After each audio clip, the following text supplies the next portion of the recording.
it's Shaaba. Welcome back to my channel. Thank you for clicking on another video. Today I wanted to talk about the show Love is Blind. Have you heard about it? If you haven't, where have you been? Love is Blind is a reality TV show on Netflix. It had one season that came out in the US.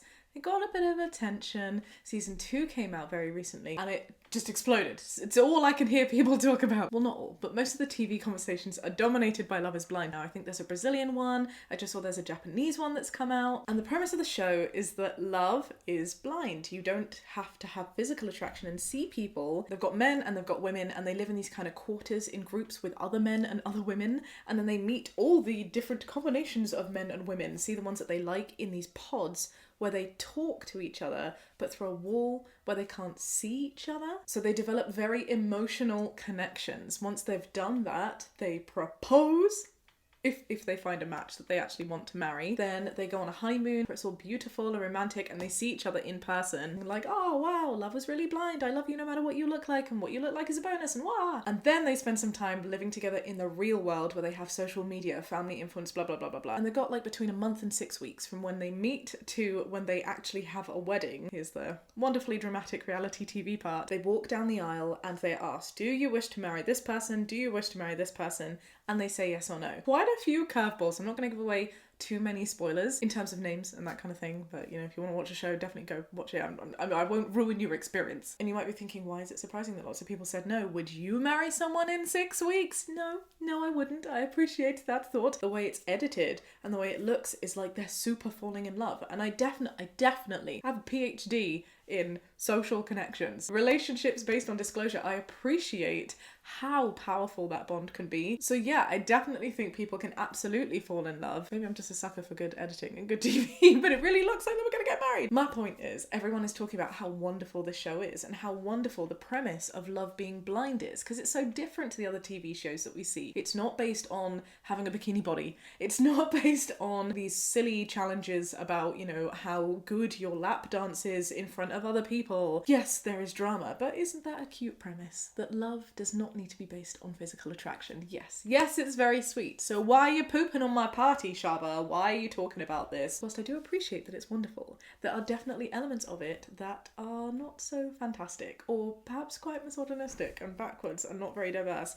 And I wanted to add that to the conversation. Not to be a party pooper, because I do like the show. It's not as wonderfully activist and wholesome as being like, we show that love isn't based on physical attraction. And here's why. Point number 1. When we compare it to shows like Love Island, Too Hot to Handle, we know these are super problematic shows, right? Love is Blind is better because it's not based on physical attraction. But can you really say that Love is Blind if all of the people that you're casting, right, the pool that you are casting from, are all basically stick-thin, incredibly attractive people? You know? Maybe in the very first season because people didn't know, but in both the first and second season that I have watched, all of the people are very attractive. There just seems to be lacking any kind of diversity. That's a separate point. But in terms of like mainstream attractiveness, I'm not saying that people who aren't stick-thin supermodels are not attractive. I'm suggesting that TV likes to promote that is the case. And they just don't have any other kind of attractiveness diversity. I think that's kind of problematic, especially going into season 2, because you could be like, yeah, I'm a contestant on the show, I'm willing to find love, but I know that everyone that they cast here is like super hot. So of course, when I do meet them, I know they're going to be objectively attractive people. If you haven't watched the show, here are some pictures of the cast members from the first and second season. Do you see what I mean? Where is the body diversity? Again, I'm not at all saying that larger bodies on women are not beautiful, on the non-very ripped, muscly men are not beautiful. I actually prefer, this doesn't matter what I prefer. My point is, these are all cookie cutters of the same shape of men and the same shape of women, and that is not okay. Which, as I mentioned, kind of leads on to my second problem with the show. It's not just about body diversity and attractiveness, but just diversity in general. In identities, it also seems to be kind of lacking. One thing that I will give it credit for is that the racial diversity is beautiful to see. I love that. I will also say, though, that I've not seen this being a problem, racial diversity, on things like Love Island. Love is Blind had Asian representation, both Eastern and South Asian, and I was like, yes, this is beautiful. There were black people on the show, white people on the show, and even some interracial mixing, which I really like. In this season in particular, there was one storyline that spoke a lot about race, and I found that incredibly interesting. And I did find it interesting how amongst all of the couples, most of them tended to like match up based on race, even though they couldn't see what race each other was. That wasn't grammatically correct, but I hope you understand what I'm saying. I definitely think that's because culturally there are so many things that you can connect on if you've grown up in the same area, which tends to mean that you come from the same, you have the same skin colour, right? Not always, but sometimes. But I will also say, alongside that, there was also some beautiful representation of people being different races, both in this season and last season. And in this season in particular, I was just like, oh my gosh, they haven't shown them talking about it. Do they know? Do they know? Does he know? Does she know? Is it gonna be a big deal? And I thought when they did like the big reveal, when they then saw each other, that it would be a big deal, but it wasn't even mentioned. And I loved that. Part of me was just like, say something, so I know that she's not going to get let down by some racist asshole. But then when they didn't say something, I was like, this is even better. And even away from the couples, when they were introducing to families, it didn't seem to be such a big thing. I'm going into the realm of spoilers here, so I am sorry. Point is, this show, A+ on racial diversity. But where is the diversity anywhere else? I do think that sometimes, a little call out here, TV shows and mainstream media in particular like to say, oh, you want us to be diverse? Sure, we'll add some people of colour in there. There you go, diversity. Where's the LGBT+ representation?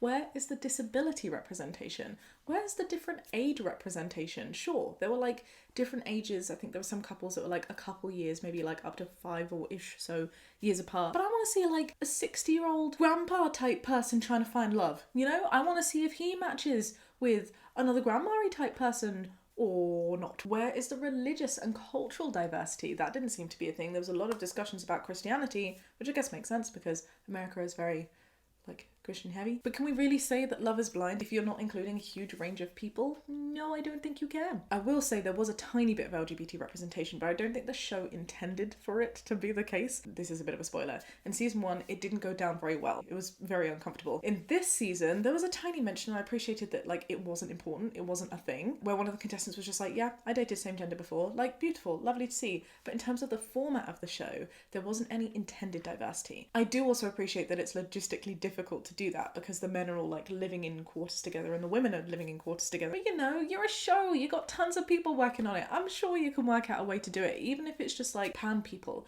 bi people. Like that moment in The Bachelor that went like really viral online, you know, where she was like, no, I don't want to be your person, Mr. Bachelor, because I actually really like this other woman on the show, and they like went off together and like rode into the sunset. I don't actually know if that's what happened, but that's what happened in my mind because oh my god, that's so amazing. So show me bi people, show me pan people, show me trans people, gender diversity, show me non-binary people. Where would a non-binary person go? Can they apply for the show? What dorm would they be put in?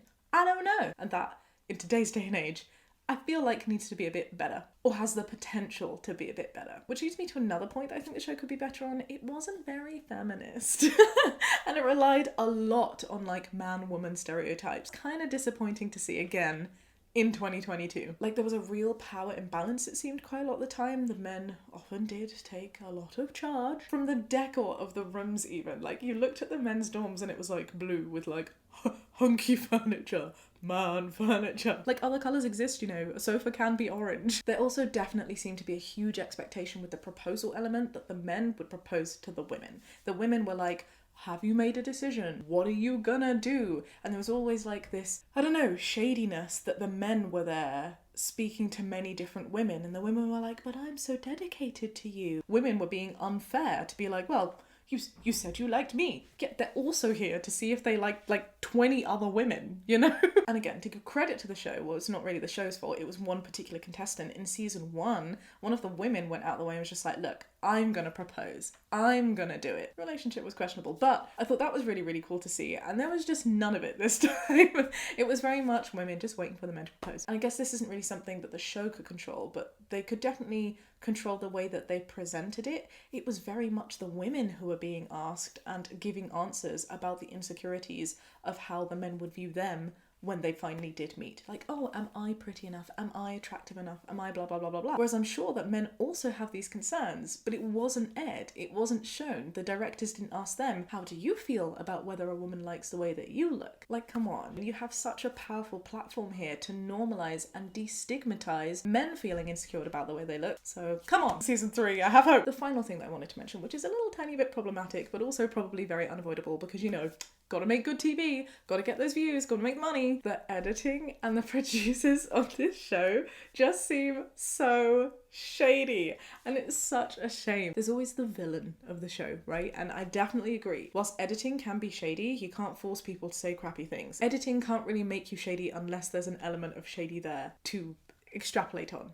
Having said that, it was such a shame to see some of these villains get a lot more airtime than they deserved, and to have these situations where they were like stuck together to create this drama, which just felt unnecessary. There's a reunion coming up and I really want to watch it. I think it actually comes out today, but I often feel that with these reunion shows, it's again just for the drama and clicks. They're like, oh, address the drama so we can see your reactions of being called out for it, but they don't like really push for a resolution. We'll see. And again, it does make it so entertaining to watch. It is reality TV at the end of the day, but I do think if you're going to be making a statement like Love is Blind and that this is a real cool experiment that's like groundbreaking and innovative and relies on wholesome processes, like not basing it on physical appearance, then you also shouldn't be so shady. Let science do its thing, you know, let the people work it out. Don't have people being little puppeteers in the background making awkward things happen and seeing if you can break couples up by introducing new people to mix. That's not very fair. So there you go. Those are my little red flags of the show. Having said that, I do think the overall premise is beautiful. Love doesn't have to be based on physical appearance. So is love blind? Yes. And of course it is. Like, blind people can also find love, so it's